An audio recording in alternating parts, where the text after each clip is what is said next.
Lahirnya banyak pondok pesantren di Kediri dan bahkan di Asia, salah satunya berawal di Lirboyo ini. Pesantren Lirboyo yang tetap mempertahankan literasi kitab kuning semakin besar dan berkembang dengan ciri khas bela diri silatnya. Menjadi alasan banyak para santri untuk menimba ilmu di sini.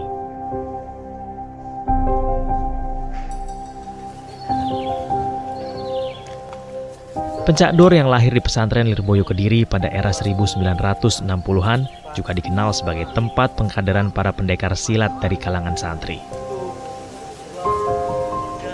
Itu pada saat itu Mbah Mahrus yang mengumandani, sehingga bukan ada pemberontakan atau aslinya yang komunis pertama itu loh.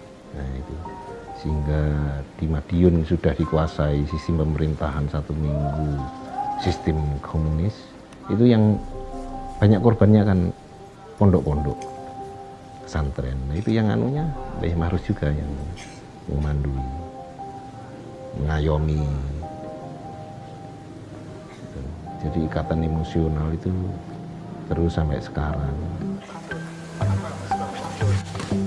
Gus Maksum yang menginisiasi Pencak Dor bertujuan menjalin silaturahmi sesama pendekar, sekaligus menjadi media dakwah bagi para pemuda. Sampailah kepada akhirnya pencak ini namanya waktu itu pencak bebas, pencak genjot saya ingat. Setelah pencak genjot itu pencak bebas. Terus nama yang terakhir ini Pencak Dor. Nanti nama itu gonta-ganti, sekarang ngetren Pencak Dor. Ini pencak yang diadakan antar pendekar yang ada di Kareseng Kediri dan tidak menutup kemungkinan mungkin orang-orang pencak di luar gas nih maksud saya. Malam ini rumah gubuk di dalam komplek Lirboyo terlihat ramai. Para petarung yang berniat mengikuti Pencak Dor bersilaturahmi ke Gus Pidin. Cukup jelas bahwa mereka bukan warga dari desa Badal. Namun inilah yang menjadikan Pencak Dor ditunggu-tunggu warga sebagai tontonan penuh adrenalin dan atraktif.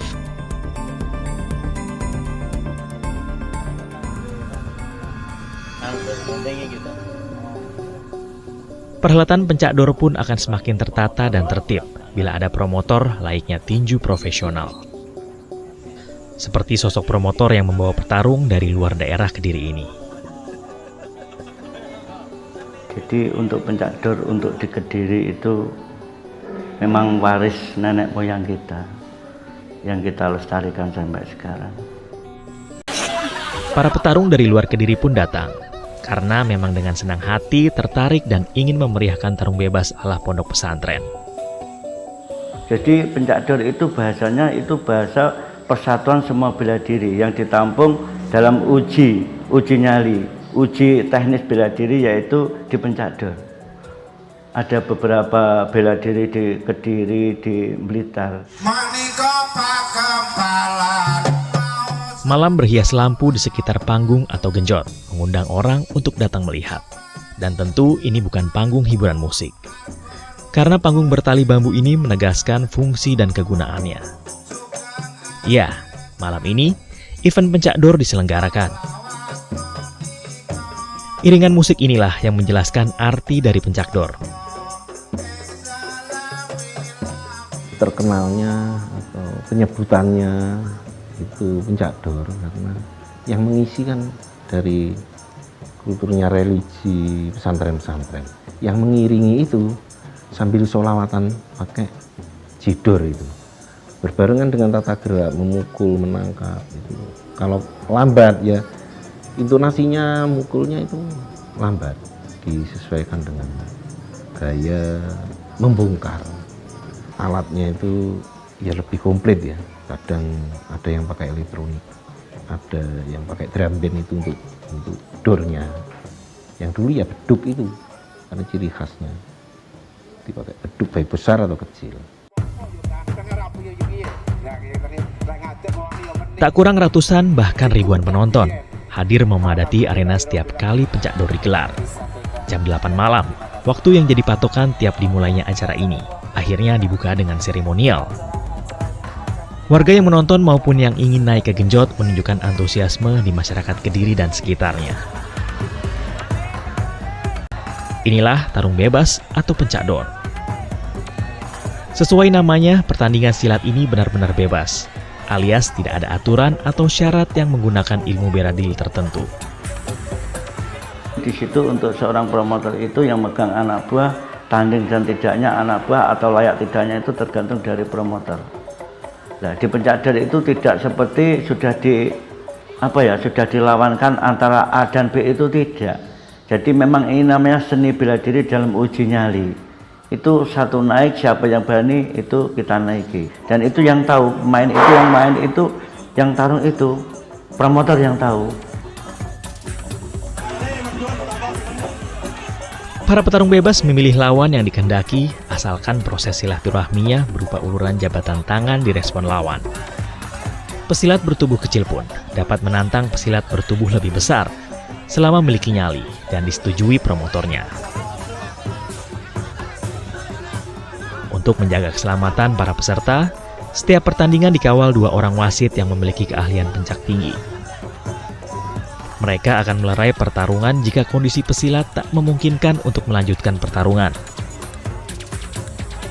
Wasit pun hanya memberikan 3 kesempatan bertarung pada sepasang petarung untuk sekali pertandingan.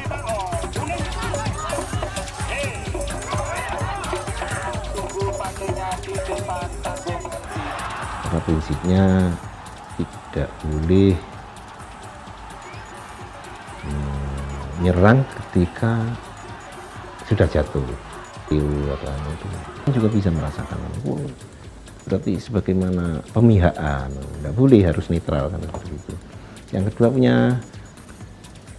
terlihat keterampilannya untuk mengobati seperti itu.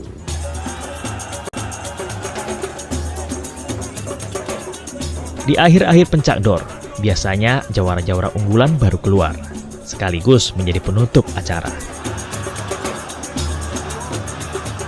Sesuai prinsip di atas lawan, di bawah kawan, para petarung tidak boleh menyimpan dendam saat turun panggung. Usai berangkulan yang disaksikan ribuan penonton, masing-masing petarung menerima selembar kupon dari panitia.